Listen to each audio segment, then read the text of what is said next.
ஹாய்ங்க எல்லாருக்கும் வணக்கம். இன்றைக்கி திங்கட்கிழமை நம்ம வீட்டில் இன்றைக்கி என்ன சமையல், காலைல பசங்களுக்கும் அவங்களுக்கும் நான் இன்றைக்கி என்ன சமைச்சு கொடுத்து அனுப்பிச்சிருக்கேன்னு பார்க்கலாம். எப்பவும் போல் நம்ம வீட்டில் சுட சுட சோறு.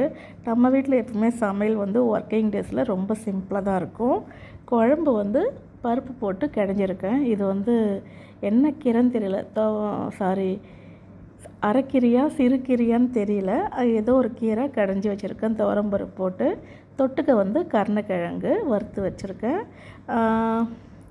இது என்னென்னு பார்த்தீங்கன்னா, பசங்களுக்கு சாதம் கிளறி டிஃபன் பாக்ஸில் வச்சுட்டு கொஞ்சம் மீந்து இருந்துச்சா, அதை ஒரு கிண்ணத்தில் எடுத்து மூடி வச்சுட்டேன். மதியம் சாப்பிட்றப்ப நான் யூஸ் பண்ணிப்பேன்.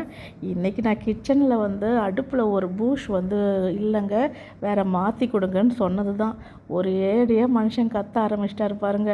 அவங்கவுங்க இப்போ ட்ரெண்டிங்காக அடுப்பெலாம் வாங்கி வச்சுருக்காங்க. நீ இதே அடுப்பை 10 வருஷமாக வச்சுட்டு இருக்க, நீ மாற்றணும்னு சொன்னால் மாற்றவே மாட்டேன்னு கேட்டாங்களா. சமையல் ரூமில் இருக்கிறது நான், எனக்கு எப்படி வாட்டம் வருதோ அதை நான் செய்ய முடியும். எனக்கு அந்த பிளாக் கலர் கிளாஸ் டைப்பு அந்த கேஸ் அடுப்பெலாம் எனக்கு பிடிக்க மாறுது. ஏன்னா இதில் ஏதாவது பட்டா கூட ஒரு சோப் தண்ணி போட்டு இந்த கம்பி போட்டு தீர்த்துனா நல்லா பளிச்சுன்னு வருது.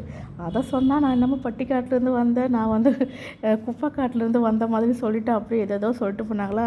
நீ என்ன வேணால் சொல்லிட்டு போ, எனக்கு எப்பயுமே இந்த அடுப்பு தான் 10 வருஷமாக வச்சுன்னு இருக்கேன். இந்த மாதிரி வேறு எந்த அடுப்புலையும் எனக்கு கம்ஃபர்டபுளாக இல்லை. உங்களுக்கு இந்த அடுப்பு பிடிக்குமா இல்லையான்னு சொல்லிட்டு கமெண்ட் பண்ணுங்கள். பை ஃப்ரெண்ட்ஸ், நாளைக்கு பார்க்குறவங்கள.